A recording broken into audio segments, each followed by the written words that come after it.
भागो रे भागो, भूतनी आ रही है, भागो। अरे बाप रे, वो देखो सामने से 4 पैर वाली भूतनी आ रही है।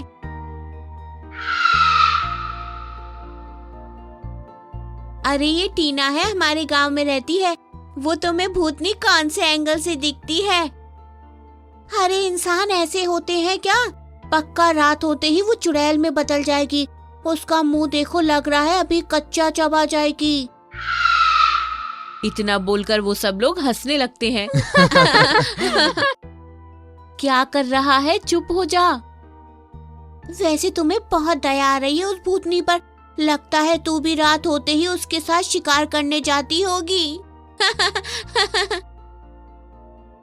अरे वो भूतनी नहीं है, बचपन में ही उसे पोलियो हो गया था।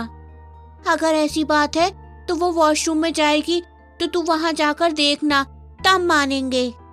इसमें कौन सी बड़ी बात है, भूत वूत कुछ नहीं होता, तो डर किस बात का है? लगी शर्त, अगर तू अकेले में मिलकर पानी वाली बोतल मांग कर ले आया उससे, तो तू जैसा कहेगी वैसा करूंगा मैं। टीना को सब भूतनी भूतनी क्यों कहते थे और वो ऐसी क्यों थी? चलिए कहानी को शुरू से देखते हैं।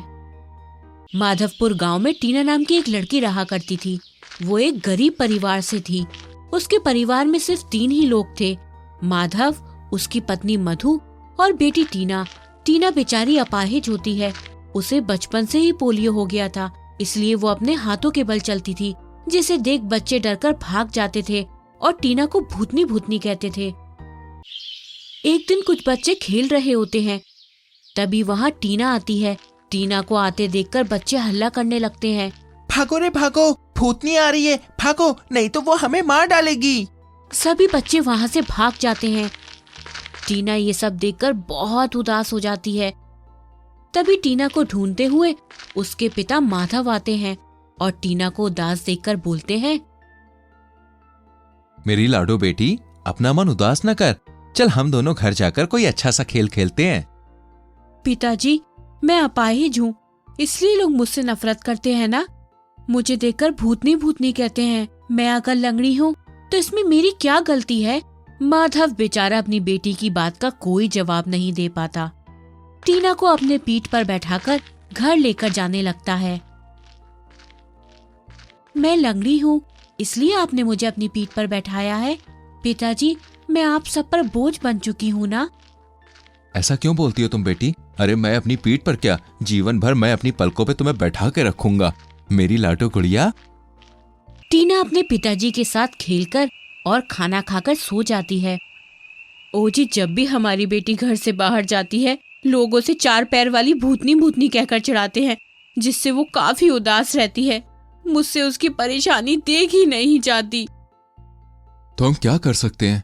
लोगों का मुंह तो नहीं बंद कर सकते अब।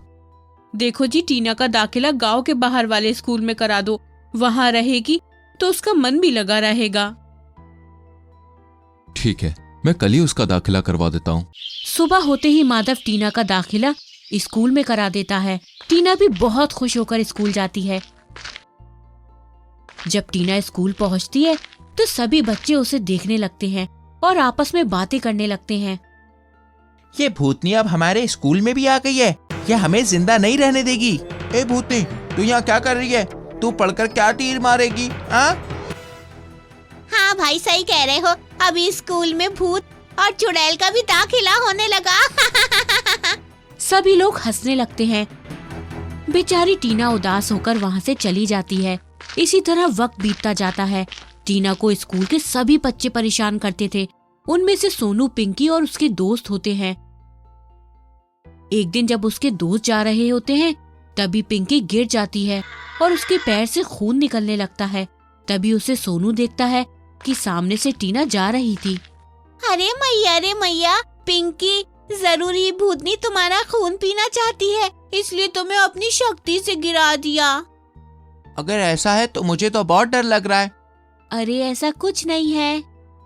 फिर एक दिन जब टीना वॉशरूम में जाती है, तभी वहाँ मिंटू और सोना आ जाता है। भूतनी, तू अब इसी बाथरूम में रहेगी। अगर तू बाहर आ गई तो तू पक्का चुड़ैल है। इतना बोलकर मिंटू वॉशरूम का दरवाजा लॉक कर देता है। टीना बहुत दरवाजा पीटती है, पर मिंटू दरवाजा नहीं खोलता। वो खूब रोती है, दरवाजा पीटती है, पर कोई भी उसकी आवाज सुनने के लिए नहीं होता। माँ बाबा, मुझे बचा लो, कोई सुन रहा है, मेरी मदद करो, मैं यहाँ फंस गई हूँ। इधर स्कूल की छुट्टी हो जाती है। टीना वॉशरूम में ही फंसी रह जाती है। अगली सुबह जब स्कूल खुलता है तो टीना उसमें मरी हुई मिलती है। ये लड़की यहाँ कैसे फंसी रह गई? अगर इसके मरने की खबर फैली तो हमारे स्कूल की बदनामी होगी, इसलिए इसे ले जाकर जंगल में फेंक आओ, किसी को पता नहीं चलना चाहिए। इधर टीना के पिता टीना को हर जगह ढूंढते हैं, पर उसे टीना कहीं नहीं मिलती। अरे पूरा गांव छान मारा, टीना कहीं नहीं मिली। स्कूल में जाकर भी पूछा तो वहां भी किसी को कुछ नहीं पता था। आखिर टीना इस हालत में कहाँ चली गई? हे भगवान, मेरी बेटी की मदद करो, उसे घर भेज दो। अगले दिन सभी बच्चे क्लास में बैठे होते हैं। तभी सोनू की नजर चुड़ैल पर पड़ती है। सोनू देखकर बहुत डर जाता है और खड़ा होकर चिल्लाने लगता है, चुड़ैल, चुड़ैल। अरे सोनू, तू जागे जागे चुड़ैल का सपना देख रहा है? सभी बच्चे हंसने लगते हैं। थोड़ी देर बाद मिंटू वॉशरूम में जाता है। अचानक मिंटू के सामने चुड़ैल आ जाती है। चुड़ैल को देखकर मिंटू बहुत डर जाता है। पिंकी, चुड़ैल, तुम चुड़ैल कैसे बन गई? तुम सब बहुत बुरे हो, बहुत बुरे। तुम सबका मैंने क्या बिगाड़ा था? तुम सब ने मिलकर मुझे मार डाला। इसमें मेरा क्या कसूर है? जब भगवान ने मुझे अपाहिज बनाया था, मैं मरने से पहले भी हाथों से चलती थी, अब मरने के बाद भी मैं हाथों से चलती हूँ।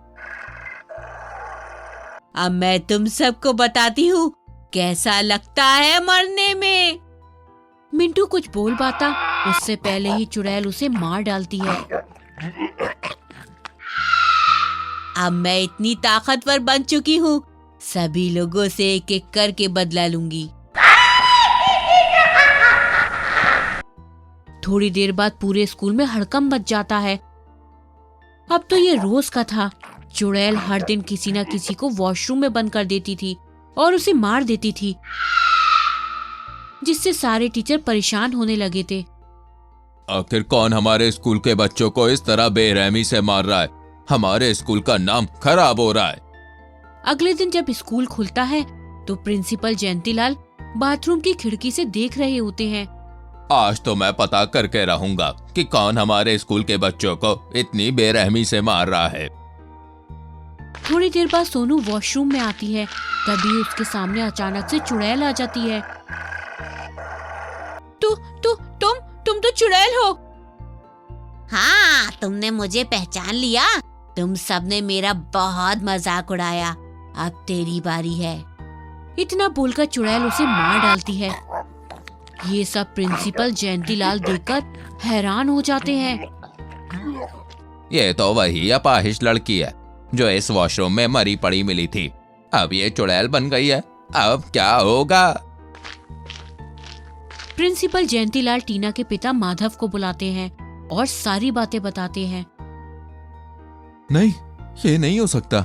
मेरी बेटी कैसे मर सकती है? आप लोग झूठ बोल रहे हैं। मेरी टीना मरकर चुड़ैल बन गई और लोगों को मार रही है। ये सच है, मैंने खुद अपनी आंखों से देखा है। अगर ऐसा है तो मुझे भी दिखाइए। आप लोग उस पर झूठा इल्जाम लगा रहे हैं। जब वो जिंदा थी तब भी आप सब उसे 4 पैर वाली चुड़ैल कहते थे। अब वो कहीं चली गई है तो आप लोग अभी भी उसे चढ़ा रहे, ऐसी बातें कर रहे हैं। इतना बोलकर माधव रोने लगता है। माधव की रोने की आवाज सुनकर वहाँ चुड़ैल आ जाती है और अपनी शक्ति से प्रिंसिपल को हवा में उड़ाने लगती है। पिताजी, आप चुप हो जाइए, मैं आपकी बेटी टीना हूँ। अरे मैं तो मर गया, मुझे छोड़ दो। मैंने क्या बिगाड़ा है तुम्हारा? तुम क्यों बच्चों को बेरहमी से मार रही हो? इन सभी ने मिलकर मुझे मारा है। ये बदमाश बच्चे मुझे बाथरूम में बंद कर चले गए थे और मेरा दम घुटने के कारण मैं मर गई। और पिताजी, ये प्रिंसिपल अपने स्कूल की इज्जत बचाने के लिए मुझे जंगल में फेंक आया था और मैंने इन बच्चों को सिर्फ अपना बदला लेने के लिए मारा है। इन्होंने मेरे साथ कभी इंसानों जैसा व्यवहार नहीं किया। फिर माधव के समझाने पर टीना प्रिंसिपल को छोड़ देती है। माधव उसे सीने से लगाता है और टीना की आत्मा को शांति मिल जाती है और टीना चुपचाप वहां से चली जाती है।